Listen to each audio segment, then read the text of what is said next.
कोई ऐसी नई बात नहीं है हम लोगों के लिए कि चुनाव आ रहा है तो कोई नई तैयारी हो। हम लोग हमेशा जनता के बीच में जा कर के और इलेक्शन मोड में हमेशा रहते हैं। अध्यक्ष जी, विधानसभा मऊरानी पर यदि आपको विधानसभा प्रत्याशी के तौर पर भाजपा उतार सकती है जी, तो आप क्या मुद्दे रहेंगे? पूरे जनपद में हम लोगों ने जो है 100 करोड़ के लगभग काम कराए हैं और चल रहे हैं। उसमें मुझे लगता अभी है हाल ही में किसान परेशान हो गए हैं, पानी बरसा है, ओलावृष्टि भी हुई है क्षेत्र में, बुंदेलखंड का किसान परेशान हो गया है। आखिरकार सरकार क्या कदम उठाएगी इस ओलावृष्टि को देखते हुए? कैसे आप लोगों का दिल जीतते हैं?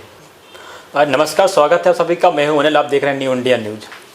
आज हमारे साथ जो पॉडकास्ट रहे हैं, हमारे साथ खास मेहमान हैं पवन गौतम जी, जिला पंचायत अध्यक्ष झांसी। आज बहुत कुछ चर्चाएं होगी, कार्यकाल कैसा रहा आपका, इस पर भी चर्चा होगी। आने वाले चुनाव विधानसभा जिस प्रकार की आपकी चर्चाएं चल रही हैं उस पर चर्चा होगी। क्या आपकी तैयारी है, क्या वास्तव में आप चुनाव मैदान में आएंगे भाजपा पार्टी से? बहुत कुछ चर्चा होनी है, आप बने रहिए हमारे साथ। अध्यक्ष जी, आपका बहुत बहुत स्वागत है। नमस्कार, आपका भी बहुत बहुत स्वागत है। और सबसे पहले तो मैं आपको अनिल यादव जी, आपके नए चैनल न्यू इंडिया न्यूज़ का शुभारंभ का, जो कि पूरे बुंदेलखंड में प्रसारित होने जा रहा है, उसकी बधाई देता हूँ। बहुत बहुत शुभकामनाएं। कैसे हैं आप? कैसा? बस हालचाल बढ़िया है। आज बस चर्चा करनी है, जिस तरह विधानसभा चुनाव आने वाला है जी, सरगर्मियाँ बहुत तेज हो गई हैं चुनाव की। जी जी, हर जगह चर्चा हो रही है, प्रत्याशी के नाम सामने आ रहे हैं। हमने भी एक सर्वे किया था, उस पर आपका नाम भाजपा पार्टी से मऊरानी विधानसभा से आ रहा है कि आप चुनाव मैदान में आएंगे। जी, तो क्या तैयारी है आपकी? और भी बाकी बात होती रहेगी। पहली बात करते हैं विधानसभा चुनाव को लेकर के, क्या तैयारी है आपकी? देखिए, हम लोग भारतीय जनता पार्टी के कार्यकर्ता हैं और जैसा कि आप देखते भी होंगे कि अन्य राजनीतिक दल से हमारा राजनीतिक दल अलग है। हम लोग हमेशा जनता के बीच में रहकर, कोई ऐसी नई बात नहीं है हम लोगों के लिए कि चुनाव आ रहा है तो कोई नई तैयारी हो। हम लोग हमेशा जनता के बीच में जा कर के और इलेक्शन मोड में हमेशा रहते हैं। इस बार नया दिख रहा है कुछ भाजपा के लिए? नई तैयारी कोई नहीं है। जो संगठन का हमारा प्रारूप है, हमारे प्रदेश अध्यक्ष जी का जो निर्देश है, उसके क्रम में लगातार कार्यक्रम चल रहे हैं। अभी आपने देखा होगा, इस संगठन पर्व हुआ, संगठन पर्व में नई जिले में इकाइयां गठित हुई।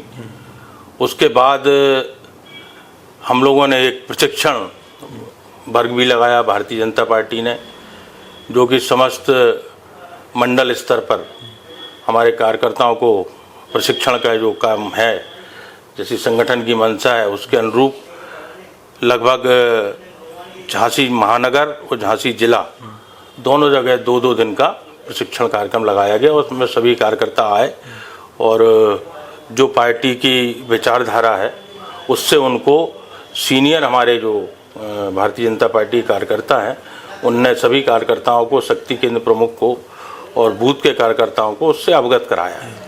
अध्यक्ष जी, हम पहुंचते 2024 में, लोकसभा चुनाव होता है, भारतीय जनता पार्टी को एक निराशा हाथ लगती है। क्या कमियां थी उस समय? क्या कमियों को अपन दूर करेंगे? क्या कमियां रही होंगी उस समय जो लोकसभा चुनाव में हार का सामना करना पड़ा भाजपा को? देखिए, हार तो नहीं हुई। हाँ, हम लोग जो है दूसरी बार भी हमारी पूर्ण बहुमत की सरकार बनी और जनता का जो विश्वास हमारे प्रधानमंत्री जी के ऊपर है वो बरकरार रहा। और जो 2017 के बाद उत्तर प्रदेश के अंदर जो बदलाव आए, उन बदलावों में निश्चित रूप से हमारे यशस्वी मुख्यमंत्री आदरणीय योगी आदित्यनाथ जी के निर्देश में जो हमारी उत्तर प्रदेश सरकार चल रही है, और उत्तर प्रदेश की जनता ने भी अपने आप को सुरक्षित महसूस किया। साथ ही साथ इंफ्रास्ट्रक्चर की अगर बात करें तो भारतीय जनता पार्टी की सरकार में कई ऐसे काम हुए जिसकी दूर दूर तक लोगों को संभावनाएं नज़र नहीं आ रही थी। हम लोगों ने उस पर भी काम किया, चिकित्सा शिक्षा के ऊपर भी काम किया, स्वास्थ्य सेवाओं पर भी काम किया और बहुत अच्छी कई योजनाएं जो जनता के लिए लाभान्वित थी। क्योंकि जो पंडित दीनदयाल उपाध्याय जी का अभी जिनके नाम पर हमने प्रशिक्षण वर्ग किया, उनकी जो सोच थी कि अंतिम छोर के व्यक्ति को जब तक विकास की मुख्य धारा में नहीं जोड़ा जाएगा तब तक भारत का विकास संभव नहीं है। उसी पैटर्न पे हमारी सरकार, चाहे वो केंद्र की सरकार हो चाहे प्रदेश की सरकार हो, लगातार काम कर रही है। विपक्ष पार्टी एक ही अपना सफलतापूर्वक एक बात मान रही है कि जिस तरह हमने 2024 में लोकसभा में हराया, एक उनका उत्साह है बड़ा उससे, और कह रही है कि हम विधानसभा में भी हराएंगे।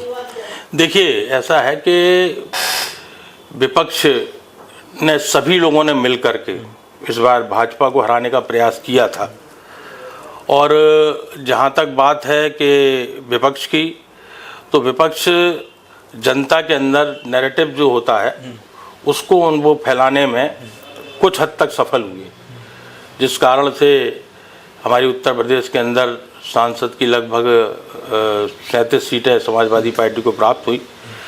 तो उसका एक मूल कारण था कि अयोध्या जैसी जगह लोकसभा, जिसको भगवान राम का जहाँ भव्य मंदिर बना, सबसे ज़्यादा मेहनत वहीं की थी। पूरे भारत की आस्था जो है भगवान राम में है, और लोगों का एक 500 साल का पुराना कलंक जो एक ढांचे के रूप में था वहाँ पर, वो ढांचा तो बहुत पूर्व में ढा दिया गया था, लेकिन एक भव्य मंदिर, उसका स्वरूप जो देखने को मिला, और उसके बाद अयोध्या जैसी जगह से भाजपा का लोकसभा चुनाव में डिफीट खाना, ये बड़ा वास्तव में सोचने का विचार है। और इस पे हमारे केंद्र के नेतृत्व और प्रदेश के नेतृत्व ने इस पे गंभीरता से विचार भी किया है, क्योंकि जिस तरह से एक माहौल बनाया गया कि संविधान को बदल दिया जाएगा, ये जो 400 सीटों की बात कर रहे हैं, 400 सीट आने के बाद ये पूरे संविधान को बदल देंगे, इस तरह का एक नैरेटिव विपक्ष ने, चाहे वो कांग्रेस हो, चाहे सपा हो, चाहे अन्य दल हो, इन सब ने वो नैरेटिव सेट किया। जबकि उसमें हम लोग कहीं ना कहीं में हम अपने आप को असफल भी महसूस करते हैं कि हम उस नैरेटिव का सही जवाब नहीं दे पाए। क्योंकि आज अगर हम बात करते हैं संविधान निर्माता बाबा साहब की, तो बाबा साहब के नाम पर तमाम पार्टियों ने वोट बटोरने का तो काम किया है हमारे वंचित वर्ग का, लेकिन उनके ऊपर जो काम होना चाहिए था, उनको जो सम्मान मिलना चाहिए था, वो काम केवल भारतीय जनता पार्टी की सरकार में ही होगा। जिस तरह से आपने देखा होगा कि एक कई उदाहरण है, उसमें से एक उदाहरण मैं आपको बता देता हूँ। कन्नौज में मेडिकल कॉलेज का नाम बाबा साहब के नाम पर रखा गया था, लेकिन समाजवादी पार्टी की 12 से 17 की सरकार में उस नाम को बदलने का काम किया गया, और कई जगह बाबा साहब की प्रतिमाओं के साथ छेड़छाड़ भी हुई। लेकिन हमारे यशस्वी प्रधानमंत्री जी ने जो है बाबा साहब के नाम पर उनसे जुड़ी हुई जो स्मृतियाँ थीं, 5 स्थान, चाहे वो महू हो, चाहे नागपुर की दीक्षा भूमि हो, चाहे इंग्लैंड का जहाँ पर उन्होंने शिक्षा ग्रहण की थी, ये 5 स्थानों को हमारी उत्तर केंद्र की सरकार ने उसको विकसित करने का, उसका सुंदरीकरण करने का हमारी सरकार ने काम किया। और लगातार बाबा साहब के सम्मान को भारतीय जनता पार्टी के जो 6 कार्यक्रम हैं, उन 6 कार्यक्रमों में एक बाबा साहब का जन्म दिवस भी है, जिसको हम लोग समरसता दिवस के रूप में मनाते हैं। अध्यक्ष जी, बात करते हैं अयोध्या सीट की। अपनी अभी चर्चा हुई है अयोध्या सीट, अयोध्या में जब राम मंदिर बना सबको बहुत अच्छा लगा, लेकिन भाजपा वालों ने एक नारा दिया था, जो राम को लाए हैं वही भाजपा, ये नारा बड़ा विचलित था। क्या राम को भाजपा पार्टी लाई? अब ये नारा चूँकि किसने बनाया, ये तो एक संगीत और एक लेखक और एक कवि की बात है, जो राम को लाए हैं, तो ये इस पे हम अपना व्यक्तिगत अगर राय दें तो हम भी इसमें सहमत नहीं है। भगवान राम हम सबके पालनहार हैं, और भगवान राम का लगातार आशीर्वाद पूरे सभी लोगों को, समान रूप से सभी वर्ग को, सभी दलों को, सबको मिलता रहता है। तो भगवान तो सर्वव्यापी हैं, और हम लोग उनका नाम ही मर्यादा पुरुषोत्तम राम के रूप में केवल हम लोग इसलिए लेते हैं कि राम सबके राम और सब में राम है। अध्यक्ष जी, विपक्ष पार्टी बहुत सारे आरोप लगाती सरकार पर, भ्रष्टाचार का आरोप लगाती है कि जब से भाजपा सरकार आई है बहुत भ्रष्टाचार बढ़ गया है। एक बेरोजगारी का सवाल है कि बेरोजगारी बहुत बढ़ गई है, युवा बेरोजगार हैं, कहीं ना कहीं सरकार क्या देखना पड़ रहा है, क्या कमियां हैं, कैसे इन आरोपों से बचेंगे आगे अपन? अगर आप बात भ्रष्टाचार की कर रहे हैं तो आप इसके पूर्व में जाएं, क्योंकि वर्तमान में भी क्या होता है कि हम लोग वर्तमान पे तो बात करते हैं, लेकिन पूर्व से वर्तमान के अंदर कितना बदलाव आया उस पर भी विचार करना चाहिए। अगर बात भ्रष्टाचार की करें तो हमारे इसी देश के पूर्व प्रधानमंत्री स्वर्गीय राजीव गांधी जी ने खुद संसद में इस बात को स्वीकार किया था कि हम केंद्र से जो विकास के लिए अगर 1 रुपये भेजते हैं तो उसमें से 85 पैसा जो है हमारा जो है भ्रष्टाचार की भेंट चढ़ जाता है। 15 पैसे मात्र जो है हमारे उस लाभार्थी तक पहुंच पाते हैं। अब भ्रष्टाचार को चोट देने का काम हमारे देश के प्रधानमंत्री जी ने 2014 में जब सरकार बनी तो सबसे पहले भ्रष्टाचार पर ही चोट हुई।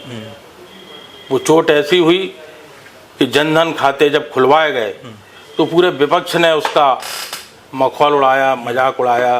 संसद में भी कई विपक्ष के नेताओं ने जो सवाल किया कि ये खाते खोलकर आप जीरो बैलेंस का क्या करेंगे। लेकिन हमारे देश के प्रधानमंत्री जी की दूरदर्शी सोच कि आज आप देख रहे होंगे कि चाहे वृद्धावस्था पेंशन हो, सीधा खाते में पैसा जा रहा है, चाहे किसान सम्मान निधि हो, किसी भी प्रकार की केंद्र या प्रदेश की जो भी योजनाएं हैं उन योजनाओं का सीधा पैसा बिना बिचौलिए के उसके खाते में पहुंच रहा है। तो ये सबसे पहले इस बात को भी सोचना चाहिए जो भ्रष्टाचारी का आरोप लगाते हैं कि आपके समय पे क्या भ्रष्टाचारी थी और आज डीबीटी के माध्यम से प्रधानमंत्री जी ने और जितने भारतवर्ष में खाते खुले हैं, तो अभी एक आंकड़ा सामने आया था, हो सकता कुछ अंकों में वो हो, लगभग 60,000 करोड़ रुपए उन जनधन खातों में आज लोगों का सुरक्षित है। सीधा हितग्राही के खाते पहुंच रहा है पैसा। बीच का बिचौलिया का काम खत्म हो गया। जो पहले लोग वृद्धावस्था बूढ़ी माँ की अगर 500 रुपये पेंशन आ रही है तो उसमें भी 200 खा जाते थे, रिपोर्ट लगाने के लेते थे पैसे। आज अगर आप लाभार्थी हैं तो आपको उसका सीधा लाभ मिल रहा है। बिल्कुल। एक महंगाई का भी एक सवाल आता है, महंगाई बहुत बढ़ा दी है। एक तरफ किसानों को राहत देने के लिए 2,000 रुपये दे रही जन खाते में, एक महंगाई तरफ इतनी बढ़ा दी है, किसान परेशान है। देखिए, अब आप महंगाई की बात कर रहे हैं तो आज पूरे विश्व में जब आप देख रहे हैं कि कई देश आपस में इस समय युद्ध की स्थिति बनी हुई है, आप अपने पड़ोसी देश के ही पता कर लीजिए, पाकिस्तान हुआ, बांग्लादेश हुआ, नेपाल हुआ, वहाँ पर क्या स्थिति है। वहाँ पेट्रोल का दाम 500 रुपये के आसपास चल रहा है। बिल्कुल। तो महंगाई की अगर आप बात कर रहे हैं तो हमारे प्रधानमंत्री जी के नेतृत्व में, हमारी वित्त मंत्री जी के नेतृत्व में हम लोग काफ़ी हद तक महंगाई पर भी कंट्रोल लगातार बनाए हुए हैं अपना। बहुत सारी बात हो रही है, अपन चर्चा करते विधानसभा चुनाव में आते हैं जी। एक सर्वे होता है, आपका नाम जनता चुनती है कि अब पवन गौतम जी विधानसभा मौरानीपुर से चुनावी मैदान में आएंगे जी। आपकी क्या राय है? जनता बहुत कुछ जानना चाहती है आपके बारे में। देखिए, सबसे पहले तो मैं आपसे ये कहना चाहूँगा कि अभी जो हमारी पार्टी का जो सहयोगी दल है, अपना दल, उनके पास ये मौरानीपुर की विधानसभा सीट है। तो जब विधानसभा की सीट अपना दल के पास है और यदि केंद्र का हमारा नेतृत्व और प्रदेश का नेतृत्व अगर इस सीट को, मौरानीपुर सीट को, जो कि भाजपा की परंपरागत सीट रही है, हाँ बिल्कुल, हमारे कई माननीय प्रागी लाल जी, बिहारी लाल जी इस सीट पर जीतते आए हैं और पिछले चुनाव में भी बिहारी लाल जी थे इससे पहले। लगा 2017 से कब्जा किए हैं भाजपा। हाँ, बराबर कब्जा किए हुए है, लेकिन किन्हीं कारणों से चूंकि सहयोगी दलों को भी लेके साथ चलना आवश्यक है, तो मुझे लगता है कि अपना दल के पास आज सीट है और यदि ये सीट भाजपा में जाती है तो उसमें मैं प्रयास करूंगा। बाकी तो भारतीय जनता पार्टी है, इसमें निर्णय कोई एक व्यक्ति लेता नहीं है। हाँ, रही बात इसकी कि नाम चल रहा है, तो यदि भाजपा में ये सीट जाती है तो मौरानीपुर से दावा कर सकते हैं। लिंक के बैठा चुके हैं कि आप लिंक वगैरह जो ऊपर संगठन? हम लोग लिंक का कोई काम नहीं होता है।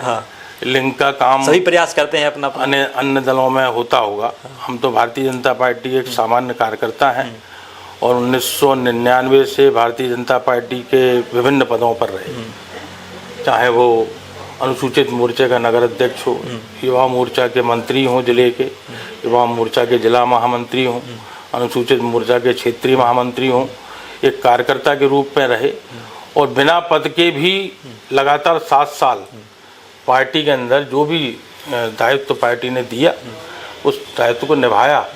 और निभाने के बाद एक मौका ऐसा आया कि जिला पंचायत की सीट आरक्षित हुई और उसमें मुझे पार्टी ने मौका दिया और झांसी की सबसे संवेदनशील सीट भरोसा, जो कि मोट के अंतर्गत आती है, उस सीट से मुझे प्रत्याशी बनाया और वहाँ की जनता ने, वहाँ के कार्यकर्ताओं ने, हमारे नेताओं ने पूरी ताकत लगा करके मुझे वहाँ से वार्ड का सदस्य बनाया।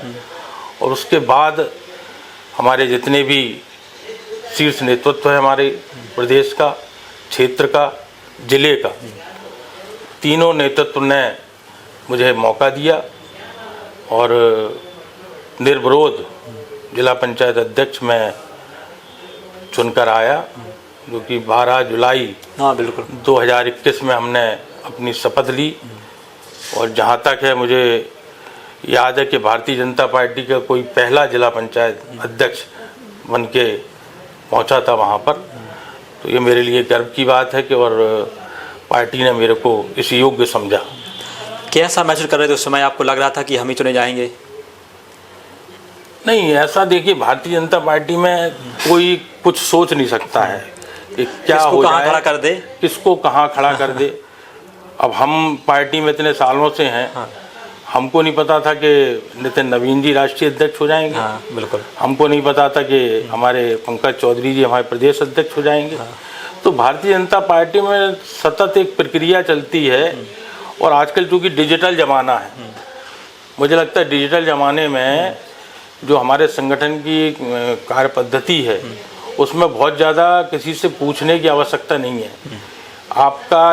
आप पार्टी के अंदर कितने ईमानदारी से काम कर रहे हो, कितना संगठन के लिए काम कर रहे हो, आपका जो दायित्व दिया जा रहा है उसको कितना निर्वहन कर रहे हो, ये सब हमारा आज के समय में सोशल मीडिया पर एक क्लिक में है। आप पवन गौतम का क्लिक दबाएंगे, पवन गौतम का पूरा चिट्ठा सामने आ जाएगा। तो संगठन बराबर निगाह रखे रहती है और मुझे लगता है कि ऐसा कुछ वो नहीं था कि मुझे को अध्यक्ष चुना जाएगा। तमाम और भी लोग हमारे संगठन में हैं जो योग्य थे, लेकिन पार्टी का जो निर्णय था वो सर्वोपरि होता है, उसको मैंने माना और पार्टी ने मुझे मौका दिया। भाजपा ये काम किसको कहाँ खड़ा कर दे, यहाँ तो मीडिया वाले भी इन चीज़ों को नहीं देख पाते हैं, ना तो सूत्र बताते हैं हम लोगों को।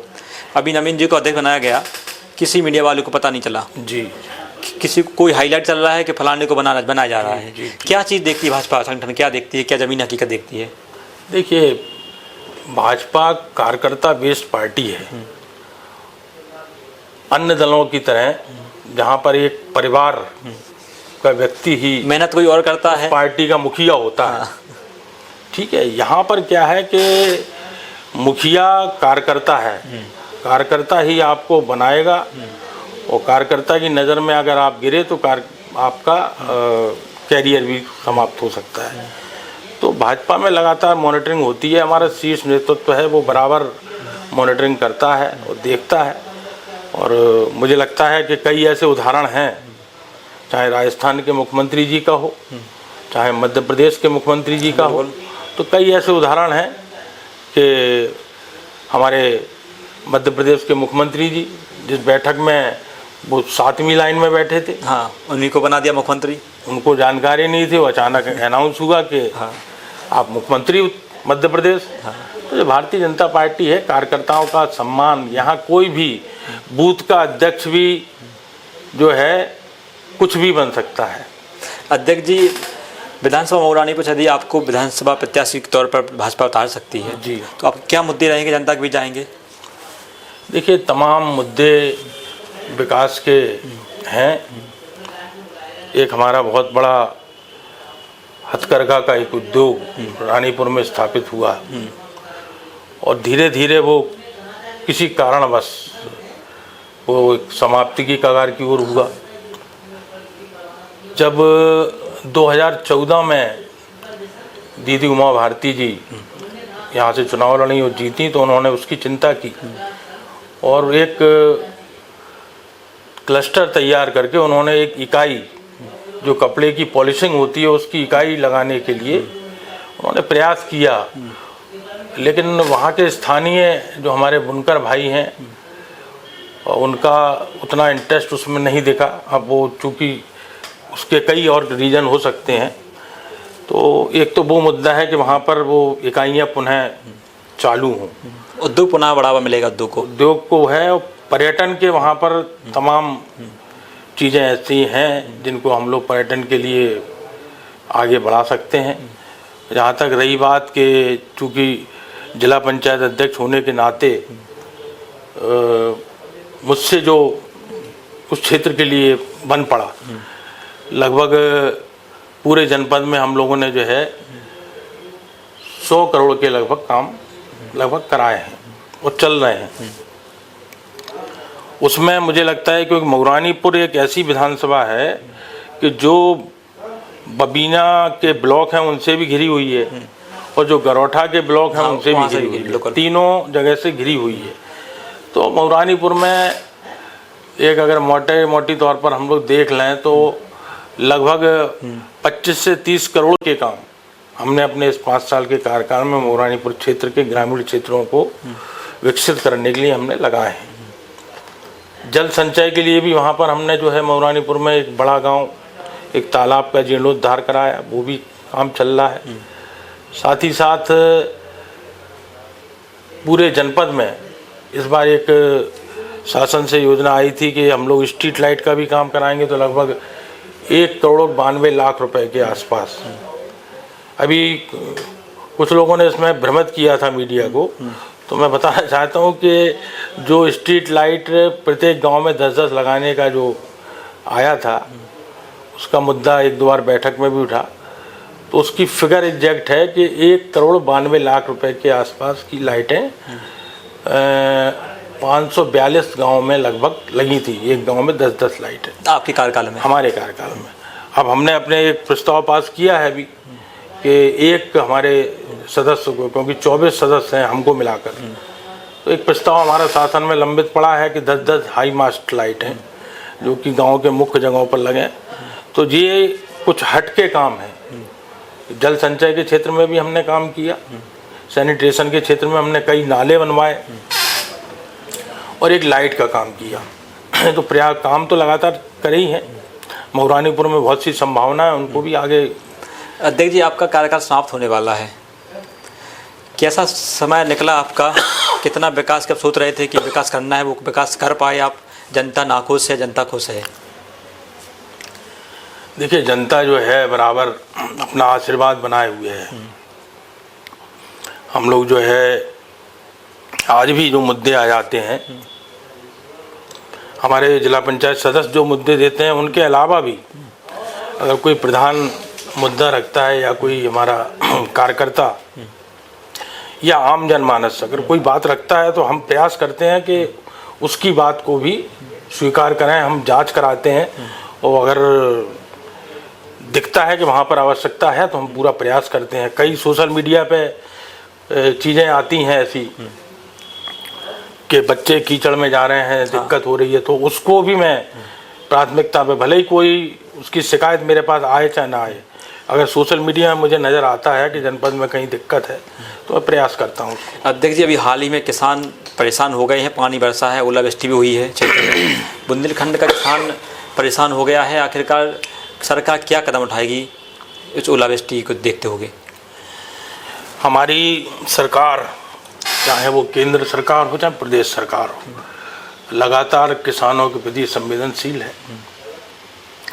और चूंकि ये एक दैवीय आपदा है, हाँ, और मुझे लगता है कि आपको भी जानकारी होगी कि ये आपदा अक्सर उस समय पे आ रही है जब फसल पक के तैयार होती है।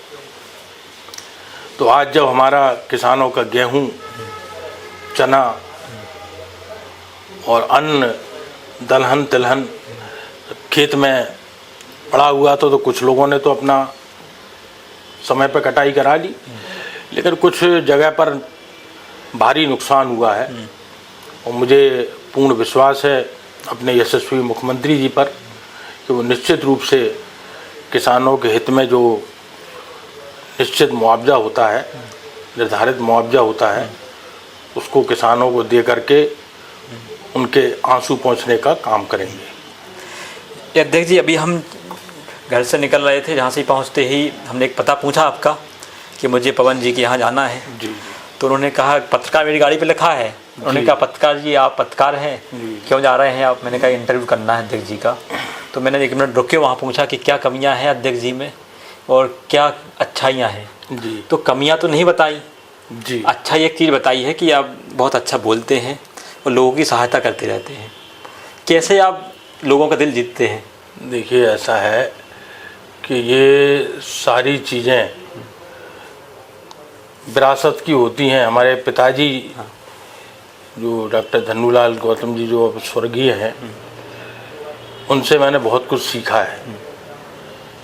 एक तो व्यक्ति को पद पर आकर के कभी उस पद का, प्रतिष्ठा का कोई बहुत ज़्यादा मान अपने इधर दिमाग पर नहीं लाना चाहिए।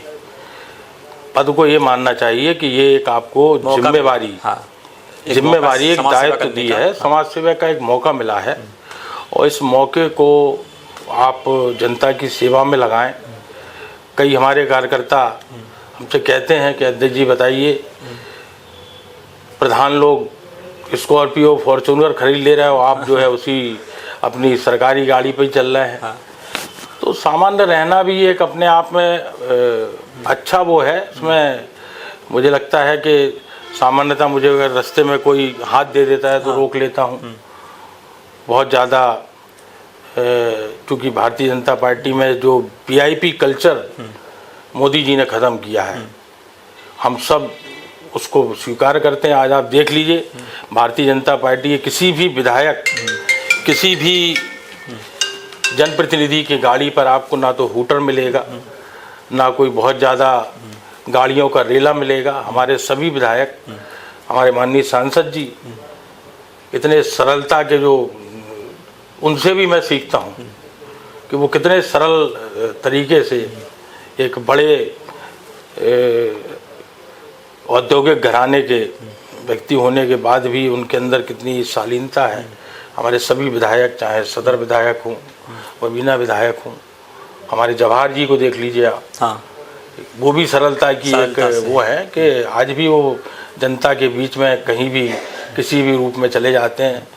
तो जनता के बीच में अगर आप रहेंगे तो निश्चित रूप से आपको जनता देखेगी। और आपको रास्ते में जिसने भी बोला मुझे तो नहीं मालूम, लेकिन मैं प्रयास करता हूं कि सभी के साथ में अच्छी तरह संवाद हो और उनकी बात को सुने। जब बात गरोठा विधायक जी की आती है तो एक आरोप उन पर लगता है कि गरोठा पूर्व विधायक दीपनाथ सिंह यादव को परेशान किया जा रहा है। 32,000 रुपये की लूट में जेल गए, इनके रिश्तेदारों को परेशान किया गया है। देखिए, भाजपा पर एक बड़ा आरोप है। ये एक सवाल जो है, ये एक कानून व्यवस्था के और उसका सवाल है। किसी के कहने पर किसको परेशान किया जा रहा है, इस बारे में तो कुछ ज़्यादा कहने का वो है नहीं है। लेकिन जो लॉ एंड ऑर्डर को लेकर के अगर कोई बात होती है तो उस पर सरकार अगर कोई काम कर रही है तो उसके कोई जो तथ्य होंगे उन तथ्यों के आधार पर काम हो रहा है। जब अखिलेश आए पक्ष में दीपनाथ सिंह, जब कार्रवाई हुई है? नहीं, ऐसा तो हम नहीं कहेंगे कि अखिलेश जी आए तभी कार्रवाई हुई।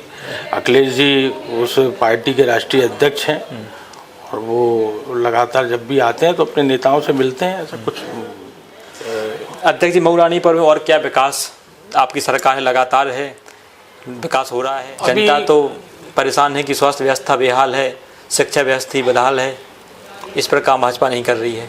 अब शिक्षा की आपने बहुत अच्छी बात की, तो आपको मैं जानकारी आपके चैनल के माध्यम से आम जनता को भी जानकारी देना चाहता हूं कि हमारे लोकप्रिय सांसद पंडित अनुराग शर्मा जी ने लगातार शिक्षा को लेकर के, स्वास्थ्य को लेकर के और रोजगार को लेकर के उन्होंने बहुत चिंता की है।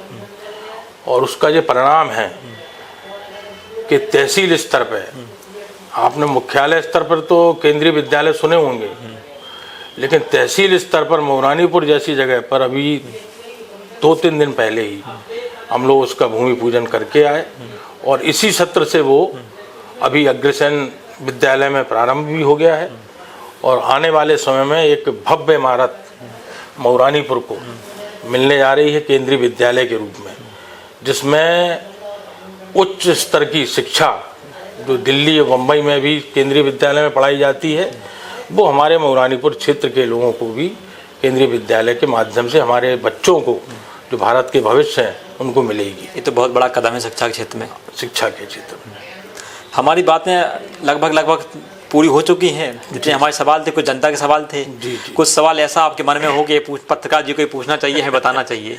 नहीं, तो आपका सवाल, आपका ही उत्तर। नहीं, हम तो आप ही के सवालों का जवाब देने के लिए बैठे हैं। आपसे 2 दिन से लगातार वार्ता हो रही थी।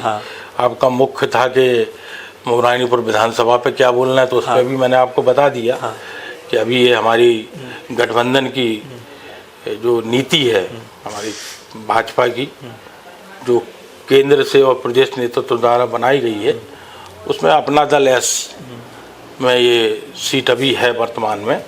आगे भविष्य में क्या होता है ये हमारे प्रदेश नेतृत्व और उच्च हमारे केंद्र के नेतृत्व का काम है। हम तो एक कार्यकर्ता के रूप में हैं और कार्यकर्ता के रूप में काम कर रहे हैं।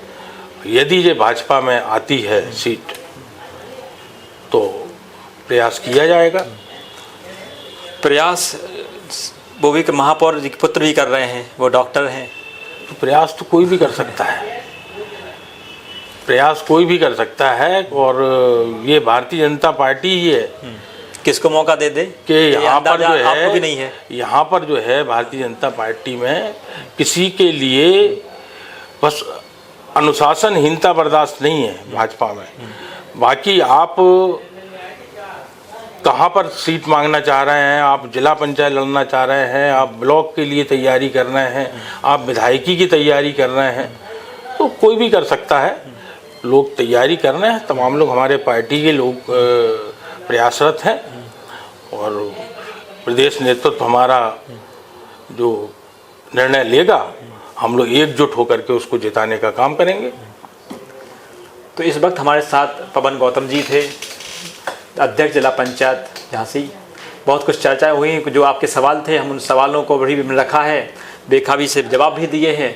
तो आपकी क्या राय है इस पूरे इंटरव्यू को सुनिएगा, देखिएगा, गौर करिएगा। तो हम विदा लेते हैं आपको। नमस्कार, बहुत बहुत धन्यवाद आपका अध्यक्ष। नमस्कार।